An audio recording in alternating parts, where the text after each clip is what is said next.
Good morning, everybody. You'll hear my kids fighting in the background because what else is new as soon as I go live?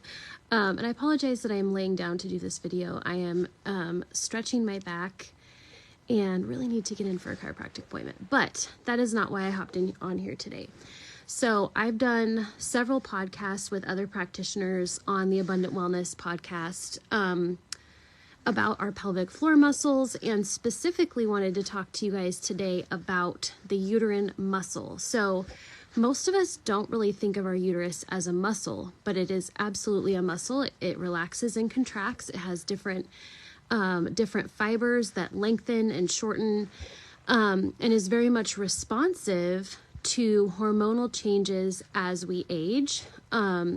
But not just hormonal changes, it's very responsive to the foods that we eat, how much inflammation we have in our body, how our liver is metabolizing different hormones. And so if we're wondering why maybe we have like low pelvic tone, where it kind of feels like something's, about to drop out through the pelvic floor, it feels like some heaviness or weightiness there, or we're wondering why we have really bad cramps before our cycle, we need to look at the different aspects that may be influencing our muscle tone, causing those cramps, etc. So I'm just going to kind of list some of those off for you.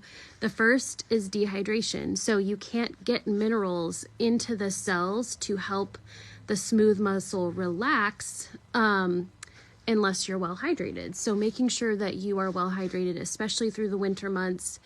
If you find that you don't like drinking like tap water or cool water, then drink some warm water or some warm tea that's decaffeinated.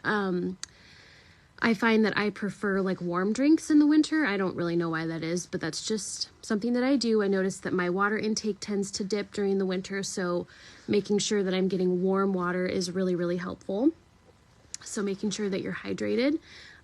Making sure that you are getting minerals. So most of us think that we're getting a lot of minerals through our foods, especially if we're eating organic or, a very rich fruit and veggie diet. But the truth of the matter is that our soil does not contain the same minerals as it did even 20 years ago. And this has a lot to do with, what's the word?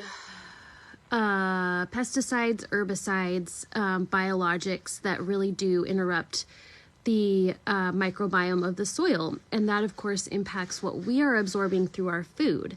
So one of the best things that you can do to support your uterine muscle, your pelvic floor, your hormones is actually getting really good minerals into your diet. And so I will actually share a link to one of my favorite multi-minerals that is really, really good just for overall body health. We need minerals for the cells to communicate and for hormones to communicate with each other. So getting those minerals in is going to be key to having a happy uterus and happy periods, okay? What was the other thing I was going to say with that? And then, of course, if you're implementing those things and you're not seeing significant improvement, it's likely because there are some additional root causes that need to be addressed, like the liver dysfunction, healing the gut-brain connection, getting rid of inflammation in the body. All of those things are really, really important for supporting our uterus, supporting our hormones so that we're not having painful periods, and supporting our pelvic floor. So I hope that this short video helped you. There is a link to get $10 off my favorite minerals below, and I hope that y'all are having a great Sunday.